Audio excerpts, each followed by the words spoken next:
بیرته پر براق باندې سپاره سو، بیا په سفر باندې روان دي. دویم ځای بیا درېږي. جبرائیل علیه السلام ورته وایي ای د الله رسوله کښته سه او دلته بیا لمونځ وکړه. محمد رسول الله بیا کښته سو، لمونځ یې وکړو. له لمانځه وروسته بیرته پر براق باندې کښېني. جبرائیل ورته فرمایي چې دا هغه ځای دی، دا هغه درخته ده چې له کومې درختې سره موسی علیه السلام له الله تعالی سره خبرې کړي دي. بیا سفر دی. دریم ځل بیا درېږي. بیا جبرائیل ورته وایي چې بیا دلته لمونځ وکړه. چې کله یې لمونځ وکړو بیا روان سو په سفر باندې. محمد رسول الله ورته فرمایي چې دا کوم ځای دی؟ جبرائیل علیه السلام ورته فرمایي چې دا د شعیب علیه السلام ځای دی. دا هغه ځای دی چې په کوم ځای کې شعیب علیه السلام اوسېدی.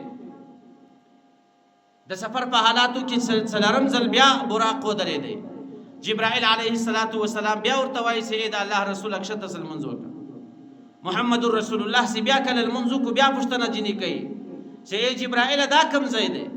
جبرائیل علیه السلام ورته فرمایي چې دا هغه ځای دی چې په کوم ځای کې عیسی علیه السلام پیدا شوی. هغه شبهه مو ختمه شوله چې عیسایان عیسی علیه السلام خدای بولي یا وا خدای ته اولاد ثابتوي. نو جبرائیل علیه السلام ورته فرمایي چې دا هغه ځای دی چې په کوم ځای کې عیسی علیه السلام پیدا شوی دی. محمد رسول الله په دې سفر کې عجیبه حالات ویني او د خپل امت چې د دس کم امتیان دي او کم اعمال یې کړي هغه امتیان هم الله تعالی به توري مثال ودته ښکاره کوي. په سفر باندې روان دي. د سفر په حالاتو کې مخته یو سپین سارې ښځه ورته درېږي. هغه محمد رسول الله ته आवाज کوي. جبرائیل ورته وایي چې څه مه ورته وایي، خپل سفر کوه. بیا په سفر روان دي. مخته بیا یو سپین ږیری ورته ودرېدی. هغه هم غږ باندې وکړو. جبرائیل ورته وایي چې ده ته هم جواب مه ورکوه. تر دې وروسته بیا یو څو کسان دي، یو مجموعه ولاړه ده، هغو محمد رسول الله ته سلام ورواچوي. عجیبه الفاظ ورته وایي: السلام علیک یا اول، السلام علیک یا آخر، السلام علیک یا حاشر.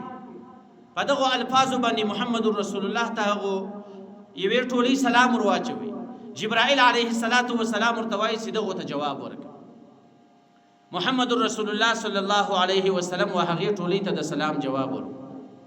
اوس له جبرائیل څخه پوښتنه کوي چې ای جبرائیل په لاره کې چې اول وارې سپین سارې زنانه ولاړه وله، هغې و ما ته غږ وکړو تا ول دې ته څه مه وایه دا څوک؟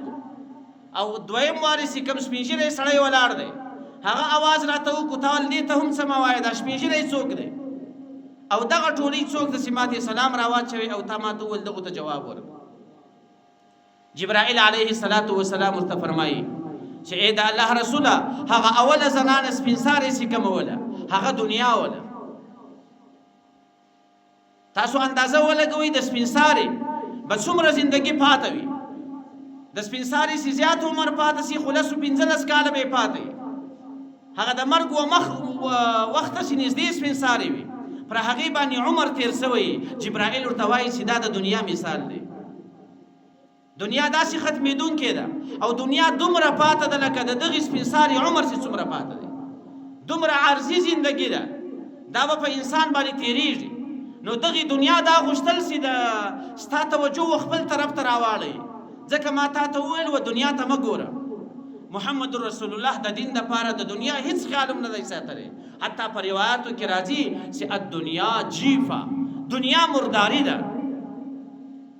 نن راسي په دې خبره باندې څه وغږېږو چې زما او ستا په معاشره کې دنیا ته کوم حیثیت ورکول شوی دی؟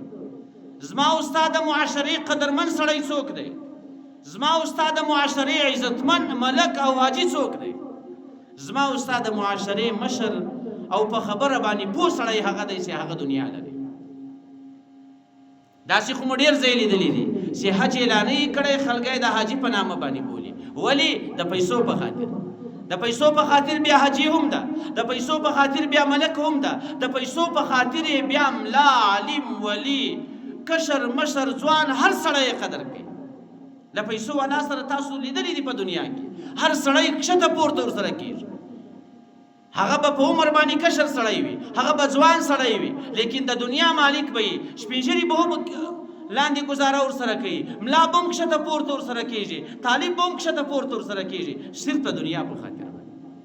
زموږ ستاسو د دنیا، زموږ ستاسو د زندگی مقصد صرف پیسې ګټل دي بس. که هر چا ډېرې روپۍ وګټلې هغه په موږ تاسو کې بس عزتمن سړی. نو جبرائیل علیه السلام ورته فرمایي چې دغه سپین ساري د دنیا په شکل باندې تا ته پیش دی. هغې کوشش د دې کوي چې تا وځان ته راکش کړي، ځکه مې تا ته وویل چې د دې ته چې دا تا ته در غږ کړي هېڅ هم مه ورته وایه. دویم څوک دی؟ هغه سپین ږیری چې په کوم شکل باندې راغلی دی. ای جبرائیل هغه سپین ږیری څوک دی؟ جبرائیل علیه السلام ورته فرمایي چې هغه سپین ږیری شیطان د سپین ږیري په شکل باندې تا ته رالی. د شیطان هم کوشش دا و چې تا وځان ته راجلب کړي، ستا توجه در بدله کړي.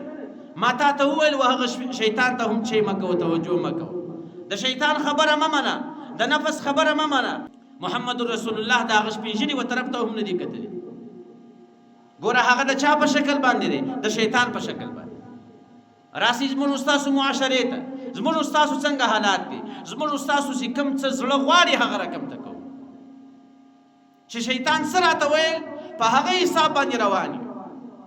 د دین پوښتنه خو ډېرو کم کسان دي چې د دین پوښتنه دي په میاشت کې دي د یوې مسلې پوښتنه کړې.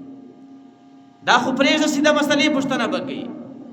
زموږ ستاسو ته سپینه جامه خوند نه راکوي، موږ ستاسو په علماو هم خوا نه بدو.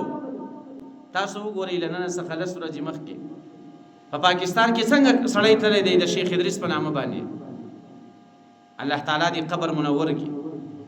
په دې باندې چا خوا بده کړه؟ د پېښور خلکو یو ورځ احتجاج وشو، خبره خلاصه شوه. داسې تر دې مخکې پر دې مدرسه باندې مولانا سمیع الحق صاحب بیا چا پوښتنه وکړه چې هر سړی پر میډیا باندې راغلی دی، هغه سړی ختم شوی دی. نو جبرائیل علیه السلام ورته فرمایي چې هغه شیطان، ځکه مې تا ته وویل هغه سپین ږیري ته هم جواب مه ورکوه. او درېیمه ټولۍ چې د کومو کسانو ولاړ ده پر محمد رسول الله باندې سلام وایي.